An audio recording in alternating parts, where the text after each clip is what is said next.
All right. Good morning, everyone, and thank you for joining us. My name is Todd Stieritz. That's Stieritz, and I'm with the Montgomery County Department of Public Safety. We're going to start out with some introductions of the individuals who will be speaking to you this morning. So we'll start with Christopher Schwartz. That's SCHWARTZ, Chief of the Barron Hill Fire Company. Next, we'll have Christopher Ward, WARD, Chief of the White Marsh Township Police Department. And finally, Commissioner Kenneth Lawrence, Jr., that's LAWRENCE, Chair of the Montgomery County Board of Commissioners. We're also fortunate to have a number of agency representatives with us who will be available for questions following the initial remarks. First, J.C. Toll, Vice Chair of the White Marsh Township Board of Supervisors. Rick Meller, White Marsh Township Manager. Andrew Thomas, White Marsh Township Fire Marshal. Rebecca Werner, White Marsh Township Ambulance Chief. Wayne Masters, Chief of the Spring Mill Fire Department.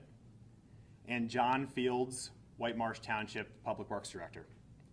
From Montgomery County, we have Lee Soltesiak, the county's Chief Operating Officer, and Brandon Purcell, Chief of the Hazardous Materials Response Team. From the state, we also have Ben Russell from the Pennsylvania Department of Environmental Protection.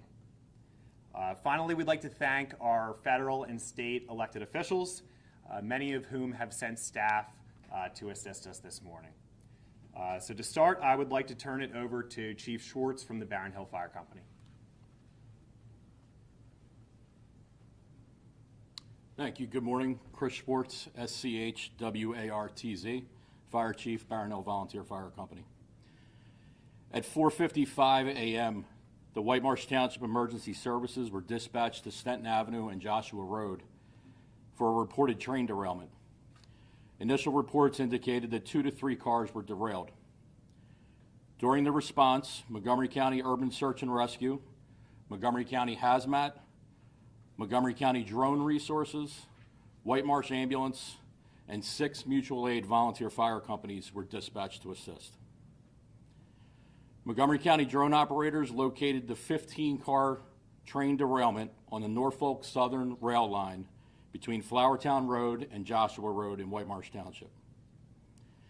Incident commanders coordinated with hazmat specialists on the potential for a hazardous materials leak. Rail consists indicated that the train contained 2 empty tank cars, 5 cars containing urea, which is a liquid fertilizer, and 1 car containing tetrachloroethylene. Out of an abundance of caution, incident commanders evacuated 12 nearby residences. The residents were evacuated to a nearby school building in the township. Volunteer firefighters arrived on scene and conducted a reconnaissance by foot to the scene. They were able to locate train personnel and safely evacuate them from the area as well. Train and hazmat personnel remained on scene and determined that there was no active hazardous materials leak from any of the rail cars. 1 car that contained plastic pellets did break open and spilled next to the railway. These pellets were not hazardous. At 9:28 a.m., the evacuation order was lifted and the residents were allowed to go back to their homes.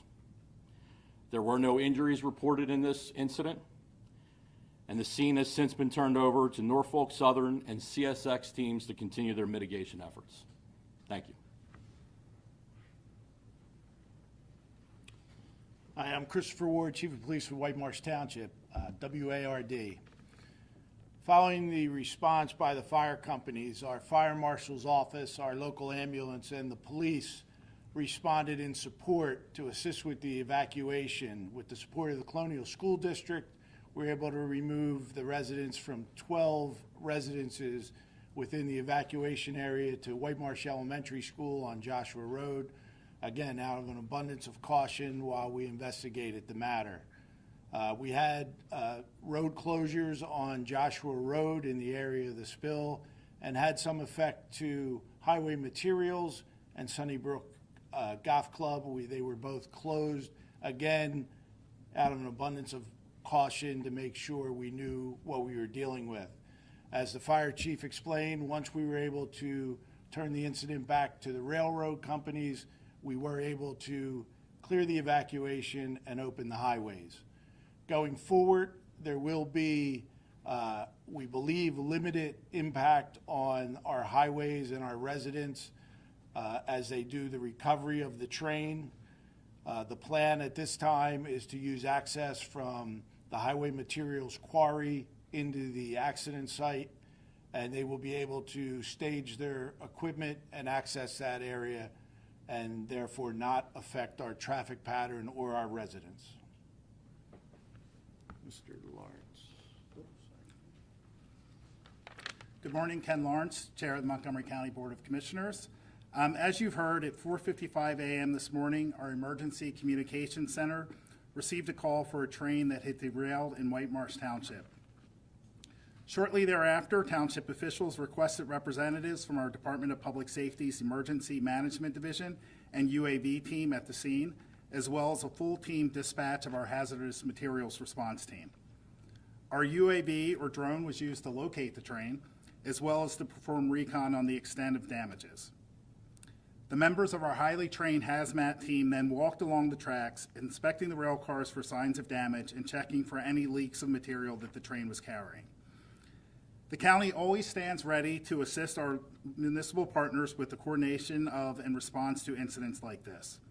And on behalf of the county, I'd like to thank the Barron Hill Fire Company, White Marsh Township Police Department, White Marsh Ambulance, the County Department of Public Safety, and all of the first responders who worked diligently over the past several hours to protect the safety of our citizens.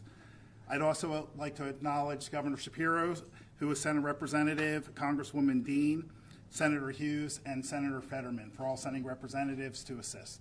Thank you. Thank you. And now we'd be happy to take questions. Does anybody know why the train tipped? At this time, Norfolk Southern Police are still investigating that, and they are, once they secure the trains, they'll have better information on that. The train was equipped with recording information, but it needs to be downloaded and viewed, and they haven't been able to do so at this time. So who monitors that? Is that local authorities, MTSB, the county, the state, or can they come up with how it happened, they're fixed, and then just walk away since it's technically private property? Will there be any kind of official reports? For the accident, the NTSB has been notified, and the NTSB will be responding to oversee that, along with Norfolk Southern's own police department and other federal agencies. Were there any indications before the derailment that the train was having any issues or that things were slick? Any messages that were sent or indications ahead of time? Not that we're aware of. Is there a concern that this is weather related at all? If there was mud or dirt or? We don't have that information at this time, and anything we would say would be speculation at this time. So when the What train kind lines of become oversight running is there? again? Go ahead. What kind of oversight is there during the cleanup, or whatever you want to call it, with Norfolk Southern and CSX? We saw East Palestine, there was a lot of concern about how things were handled without oversight. Do you guys have people The there? Department of Environmental Protection from the state of Pennsylvania will be having oversight on the recovery. On a township level, we're making resources available to them, but the oversight would come from the Department of Environmental Protection. Is there any concern about an environmental risk?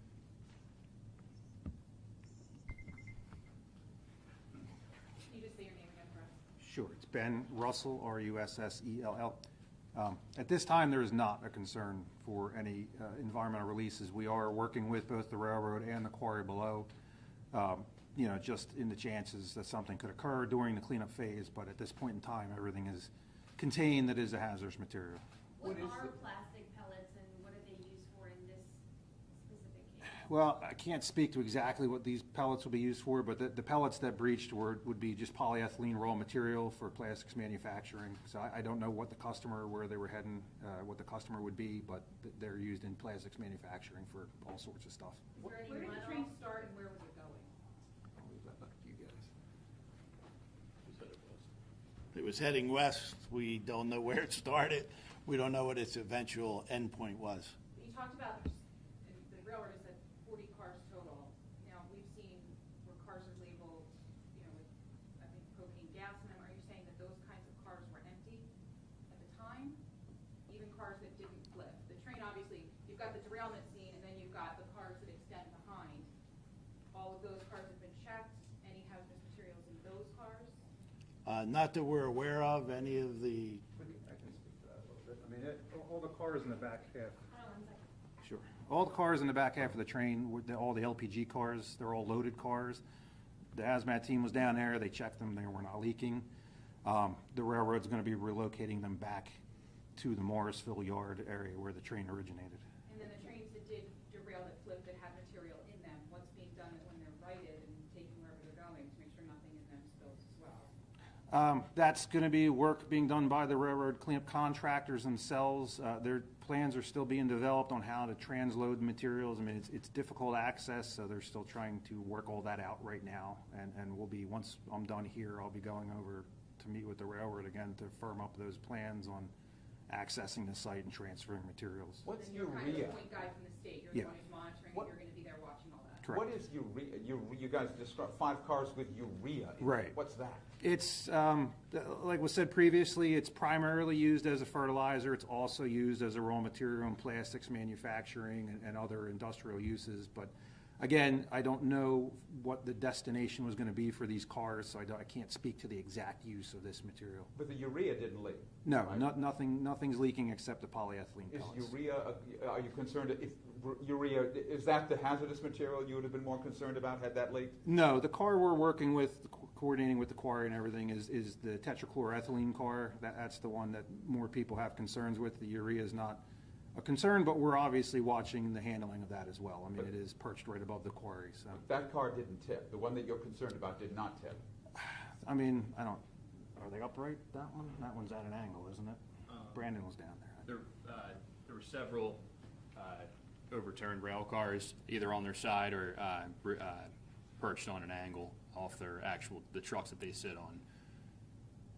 Could you just go through again what is in each of the ones that were impacted in some way? Yeah. I think you gave a little bit of a rundown, but I was not sure that the numbers match up. Yeah, I'll let Ben go over the consist. Thank you. Yeah, So you had referenced, there had been reference to 15 cars. Right. What's in each one of those? Sure. I might defer to the people behind me because it's been a long morning and I can't say I've memorized everything, but there were 5 urea cars, tank cars. There was the polyethylene pellet covered hopper car. There was a tank car of tetrachloroethylene, and I believe the rest of the cars behind there were all empty trash containers.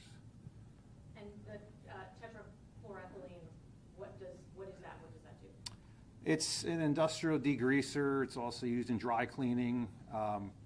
It's got various uses, but I can't speak to the exact use. Again, not knowing who the customer was and where it was going exactly, I can't give you more detail than that. It's got a variety of industrial uses. But that was on an angle. That one was the one on the angle but did not break. It's close. Yeah, everything's contained in the car, but it is, sitting not like it normally would. So that's And why that's we'll a be. flammable material? No, tetrachloroethylene is not flammable. It is potentially toxic, though, and that's why we're obviously watching the handling of it. It is a placarded toxic material. Is the urea being a fertilizer, is that flammable? No, urea is not flammable either. So at least not significantly that it's placarded in any way. So it doesn't have any You all say we got placards. lucky here? I'd say it's better than what it could have been, of course. Yeah, I mean. So then who determines when the trains will be up and running again?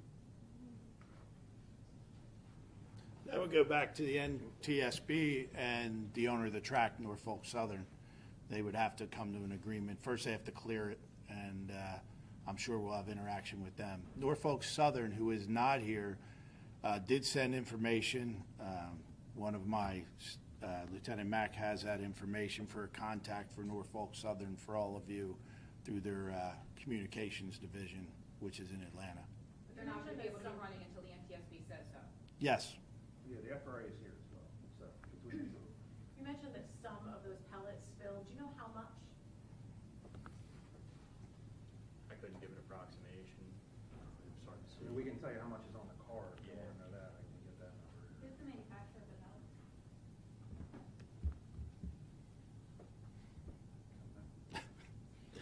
that car was the only one that was basically said, it's got like a tarp over it. It's not like the actual steel or whatever the car's made of cracked open and things came out. It's an exposed top.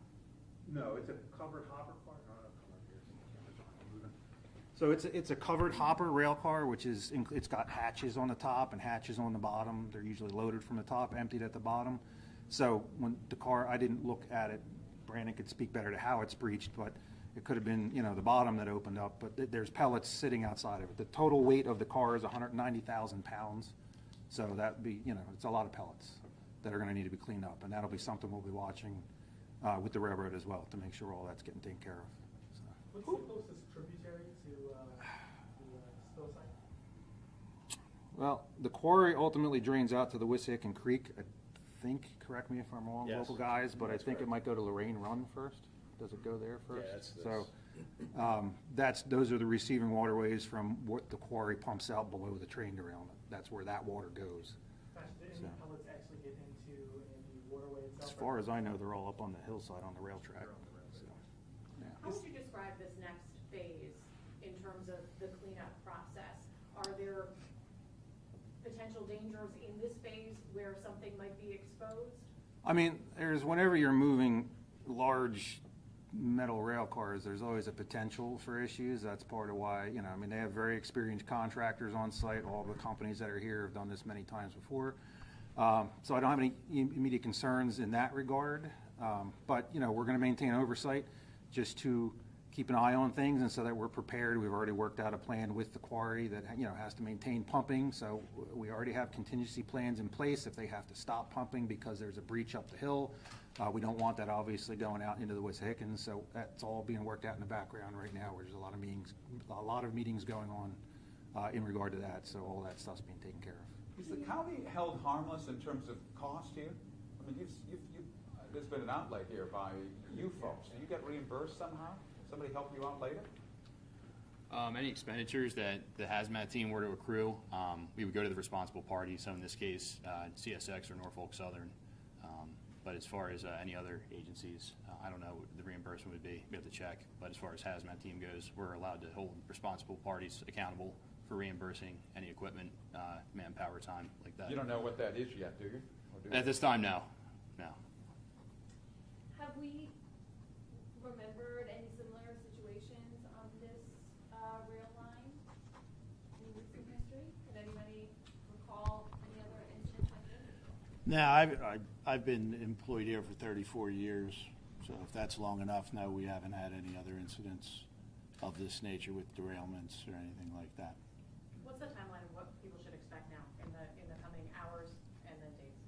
Well, before we left the scene, there was already, the rail lines will mobilize, my understanding is 3 recovery teams and 3 environmental teams.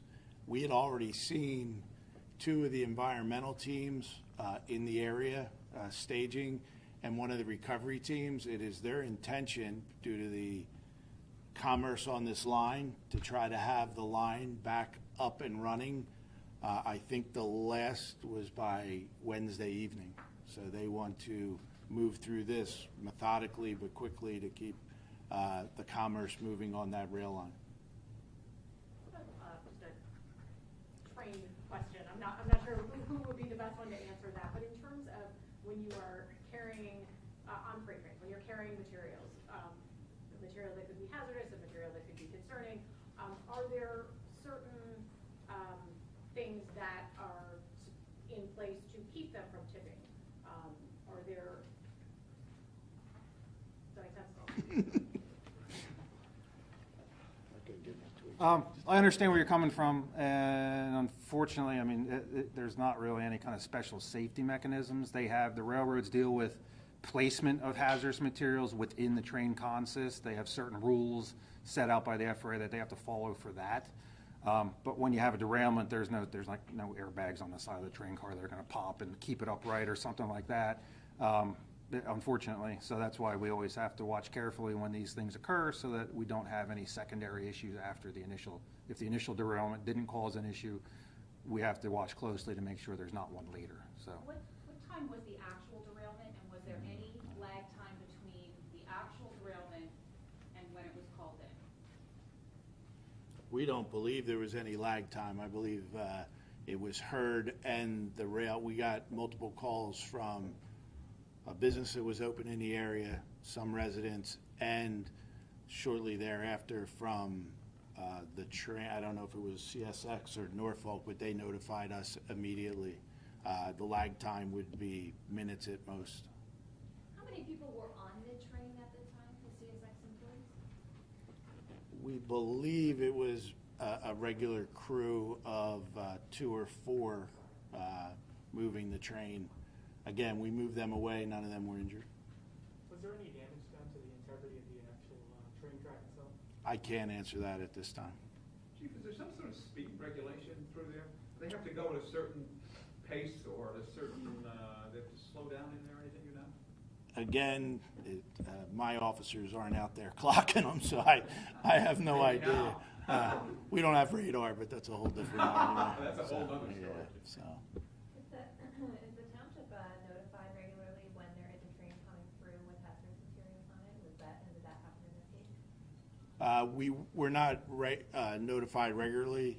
We know that line runs and it's an active line.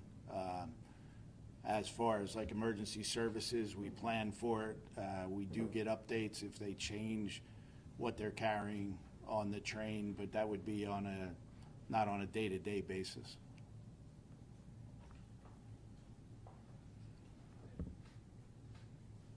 Thank you. Thank you very much. Thank you. Are Again, you planning another update of any kind that we should be aware of? no, we're not. We're hoping that we will not need another update of any type. We're hopefully this will just go into their recovery effort and be as non-impactful as possible to our community. And again, Lieutenant Mack has some information if you need it for Norfolk Southern's contacts. Thank you. And Ben, you're with the DEP? Pennsylvania DEP, yeah. And just before we came in here, I got a text message saying that Norfolk Southern's PIO is on a